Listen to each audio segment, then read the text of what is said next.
Бажаю здоров'я. Indestructible people of the indestructible country. On November 26, we held the first international summit on food security. We held it in Kiev together with our partners. Precisely, these days were chosen deliberately when we commemorate the victims of the Holodomor of 1932-1933. Ukrainians went through genocide, and in November we are doing everything possible and impossible to stop Russia's new genocidal policy. A new one, but similar to the one that killed millions of people in the 20th century. And we don't just fight off aggression. Step by step, we are creating a system that will stop aggression, dismantle its consequences, and guarantee long-term security, the security of Ukraine, of all Europe, and the world. Food security is one of the key elements of global stability. This is where Ukraine's leading role is most evident. Thanks to our export grain initiative from 3 Black Sea ports, we sent about 12 million tons of food to the world market, 40 countries of the world. Of this amount, more than 2.5 million tons are for countries that are not just short of food, but in severe crisis. As part of the UN Food Programme, we have helped countries where people are literally starving or on the verge of starvation. These include Ethiopia and Yemen. We also helped Somalia and Afghanistan. And this is just the beginning. On November 26, we officially announced the launch of our new humanitarian initiative, Grain from Ukraine. And we already have agreements with many partners on joint work within Grain from Ukraine. The European Union, the United States, France, the UK, Germany, Japan, Qatar, Canada, Norway, the Netherlands, Finland, Belgium, Lithuania, the Czech Republic, Italy, Austria, Spain, Sweden, Slovenia, Switzerland, and others. More than 20 countries supported our Food Security Summit. The total amount that we have accumulated for grain from Ukraine is already about $150 million.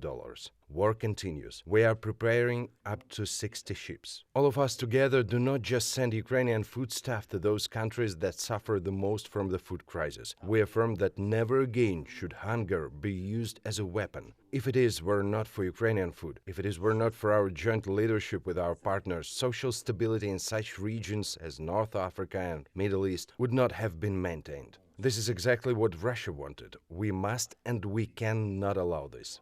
On November 26th, I met with the Prime Minister of Belgium. We discussed our joint actions, and not only for sake of food security. We signed a declaration of Belgium's support for Ukraine's full membership in both the European Union and NATO. This is an important signal. We discussed further political and defense cooperation, sanctions against Russia, the possibility of Belgium helping us through this winter. On November 26th, a meeting of Lublin Triangle took place in Kiev at the level of prime ministers Ukraine, Poland, and Lithuania. We signed a joint statement on further support of Ukraine and the international legal order. So on November 26th is a very busy diplomatic day, a day that strengthened both Ukraine and our partners. On November 26th, our power engineers continued restoring the system, and we now have more opportunities to generate and supply electricity, but unfortunately not enough to make the supply completely stable. As of this morning, half as many subscribers have been disconnected from the grid than last night. However, in 14 regions and in Kiev, there are still restrictions for more than 100,000 subscribers in each of the regions. If consumption increases in the evening, the number of outages may increase. This once again shows how important it is now to save power